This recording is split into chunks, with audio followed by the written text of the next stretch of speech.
Bonjour et bienvenue. 43e enseignement sur 44. Dieu rassemble les brebis. La présence de Dieu. Vous connaîtrez ce qui dépasse toute connaissance, l'amour du Christ.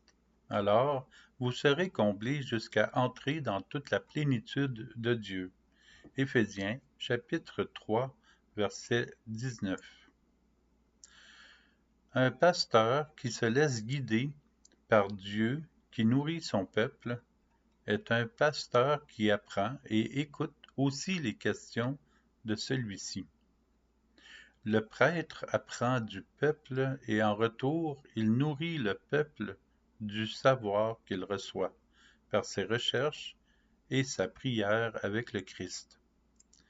Mais sans une relation intime avec Dieu, celui qui est prêtre, pasteur, ne peut pas bien conduire le peuple. Ainsi parle le Seigneur, le Dieu d'Israël, contre les pasteurs qui conduisent mon peuple. Vous avez dispersé mes brebis, vous les avez chassées, et vous ne vous êtes pas occupés d'elles. Jérémie, chapitre 3, verset 2.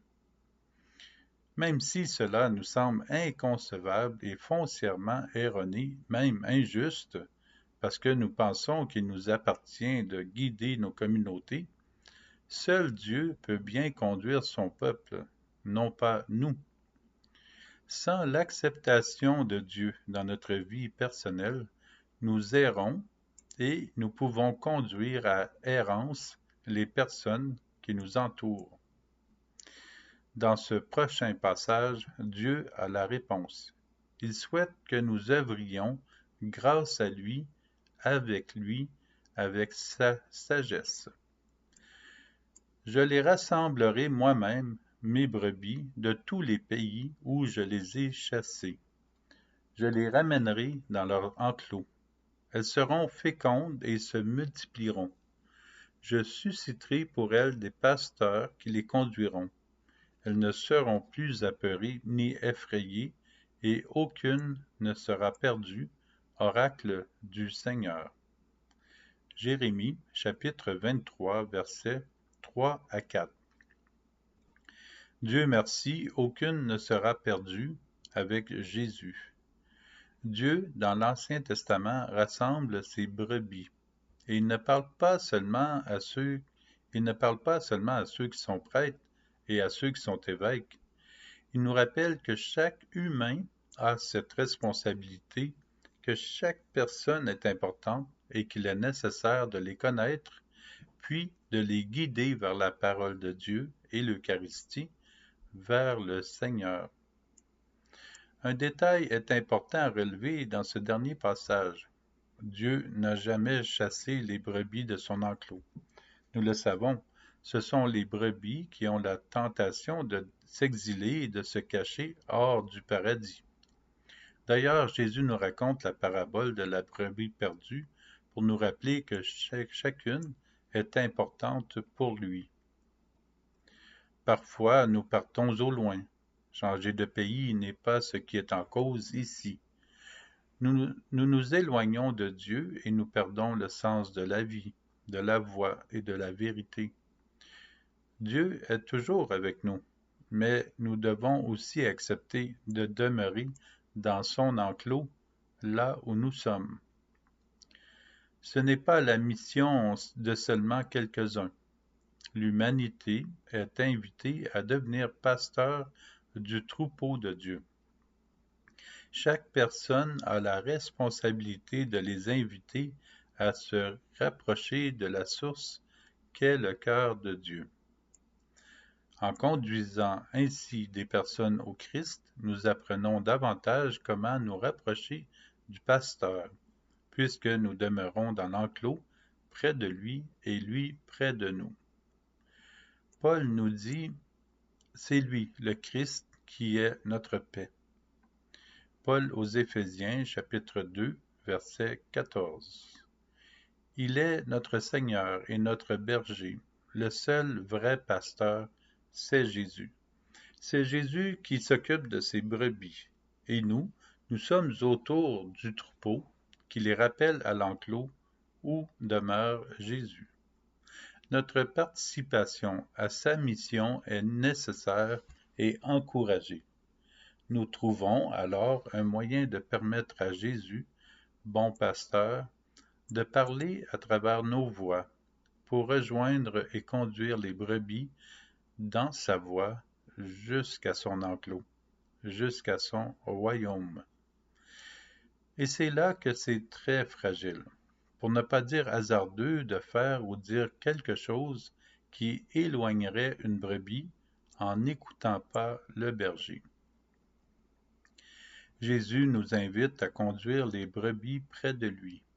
Il a pitié des personnes qui sont seules et qui cherchent des réponses à leurs questions de foi, d'espérance, de joie, de paix, d'amour. Jésus voit une grande foule. Il est saisi de compassion envers eux, parce qu'ils sont comme des brebis sans berger. Alors il se met à les enseigner longuement. Marc, chapitre 6, verset 34. Jésus les instruit longuement. Les gens ont besoin d'instruction pour le connaître et avancer dans la foi. L'intelligence est de l'amour. L'enseignement que Jésus offre est le chemin vers la sainteté. C'est ce qu'il a fait pendant son séjour au cœur du monde. Le cœur de Dieu veut rejoindre le cœur de chaque personne. Le pape François réaffirme l'importance de la transmission de la foi en dialecte, la langue qui vient du cœur, la plus familière, la plus proche de chacun. C'est tiré de la Cité du Vatican, Vatican News. Un tournant au sujet de l'amour de Dieu est un tournant de notre compréhension de Jésus qui est lui-même la mission, l'évangélisation, l'évangélisateur. Jésus s'en occupe. Il nous invite à ne pas nous distraire et nous questionner pourquoi le filet ne fonctionne pas, s'il est trop grand ou trop petit, si nous devons le couper ou l'allonger, si nous devons nous réunir dans le bateau autour du filet pour trouver des solutions. Il nous dit simplement de le lancer à droite. La droite, c'est la vérité. Sous l'ordre de Jésus de le lancer, il le dit en vérité pour que nous sachions que c'est lui le pêcheur. Jetez le filet à droite de la barque et vous trouverez. Ils jetèrent donc le filet et cette fois, ils n'arrivaient pas à le tirer tellement il y avait de poissons. Jean chapitre 21, verset 6. Nous ressentons la joie des apôtres devant une telle pêche. Ce sont tout de même eux qui ont rentré le filet. Nous avons besoin d'une conversion à nous laisser rejoindre davantage par la grâce de Jésus, par l'amour de l'Esprit et du regard de tendresse du Père qui appelle chaque personne à lui. Jésus doit devenir celui qui passe par notre cœur pour rejoindre le cœur de l'humanité. Nous sommes pécheurs et Jésus est le pêcheur de poissons. La foi ne se vit pas seule chez soi. Elle a besoin d'être entourée de personnes qui ont la foi. La foi de l'un a besoin d'être instruite de Dieu dans la foi de l'autre. Puis regroupées, les brebis ajustent leur foi à l'enseignement de Jésus. Elles apprennent à devenir expertes à lancer le filet, en vérité, à droite.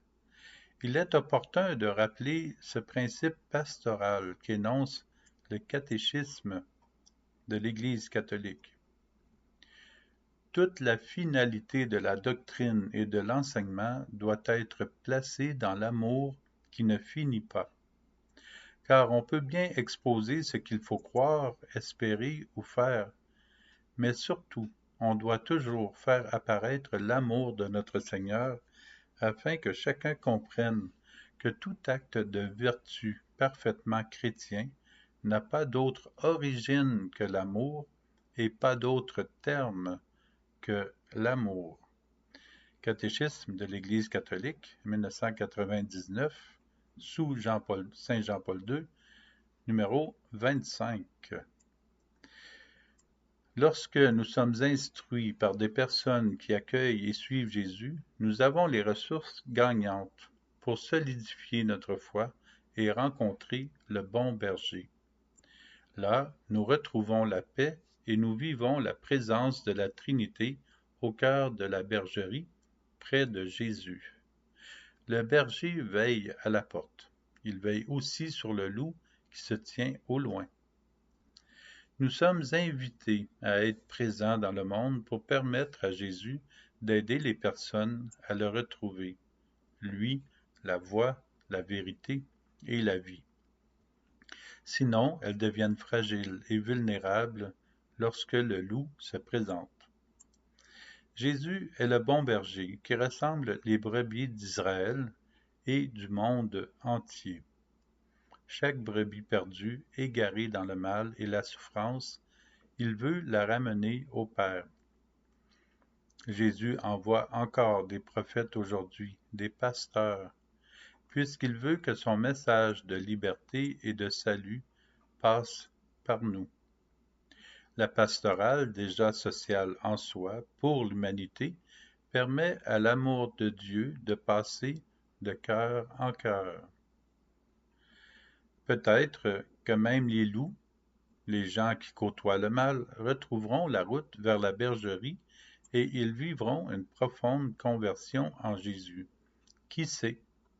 Le loup pourra alors dormir près de l'agneau. Les gens égarés, violents et dangereux, convertis, se reposeront près du berger. Saül n'était-il pas un loup avant de devenir une brebis? L'amour l'a conquis au moment où Paul s'est laissé rejoindre. Saül qui est devenu Paul, le loup qui est devenu brebis. La prévention de toutes les catastrophes humaines est de reconnaître que Jésus est passé devant nous et qu'il rejoint les cœurs avant nous. Nous voulons aviser les personnes de la beauté que Dieu dépose en elles. Puissions-nous demeurer en Dieu et conduire les brebis égarées au bercail, au salut en Dieu. L'amour de Dieu est le même pour chaque personne qui retrouve le chemin de la guérison, le chemin de son amour, tout comme pour les brebis de son enclos. Rendons grâce à Jésus de nous envoyer sur les routes, à sa suite et à la recherche de brebis épuisées de combattre seules. Ces brebis qui sont souvent sans berger, qui savent les conduire à l'amour de Dieu. Plus nous écoutons l'amour de Dieu dans notre cœur, plus nous serons à l'avant-garde et observateurs de l'amour de Dieu actif dans l'humanité. L'amour de Dieu est l'alpha et l'oméga de la création et de la créature. Il est la cause et l'effet premier de tout. Il est l'éternité et le moment présent. L'amour de Dieu passe dans tous les recoins de l'univers et au-delà. Il n'a pas de frontières. L'amour est présent en ce moment. L'éternité est en ce moment. Je t'aime d'un amour éternel. Jérémie, chapitre 31, verset 3. Dieu te dit, je t'aime. Merci Seigneur de m'aimer et merci pour ton amour qui passe en mon cœur, au cœur de ma famille, de mes amis et de l'humanité. L'amour de Dieu est à l'infini de la plus grande joie que nous ayons vécue et de ce que nous vivrons. L'amour de Dieu se transmet toujours au-delà de la limite de ce que nous pouvons espérer. Toute saine spiritualité implique d'accueillir l'amour de Dieu. C'est la lettre encyclique Laudato Si du Saint-Père François sur la sauvegarde de la maison commune. Toute saine spiritualité implique d'accueillir l'amour de Dieu. L'amour circule. Nous en profitons pour nous laisser aimer de Dieu et nous permettons à l'amour de passer de notre cœur au cœur de l'humanité. Pendant que l'amour passe à travers nous, il nous lave, nous purifie, nous sanctifie. La grâce ramène l'être à sa pureté originelle. Sainte Catherine de Sienne nous transmet ceci: « Tout procède de l'amour, tout est ordonné au salut de Dieu. Dieu ne fait rien que dans ce but. » Catéchisme de l'Église catholique 313. Avec l'acceptation de la grâce de Dieu sur nous, en nous, à travers nous, nous perdons la tristesse, la défense, la barrière, le blocage, le refus qui nous gardait captifs. Dès que nous autorisons à l'amour de réaliser son œuvre en nous, nous devenons de plus en plus humains. Nous vivons l'amour qui est en nous. Même une personne qui ne connaît pas Dieu, qui n'en a jamais entendu parler, reçoit l'amour de Dieu et ses rayons. Elle peut en ressentir les effets tout en ne sachant pas le nommer. Elle a tout pour devenir sainte, dès qu'elle expérimente et le vit. Nous pouvons dire aux personnes qu'elles sont aimées de Dieu. Comme le Père m'a aimé, moi aussi, je vous ai aimé. Demeurez dans mon amour. Jean chapitre 15, verset 9.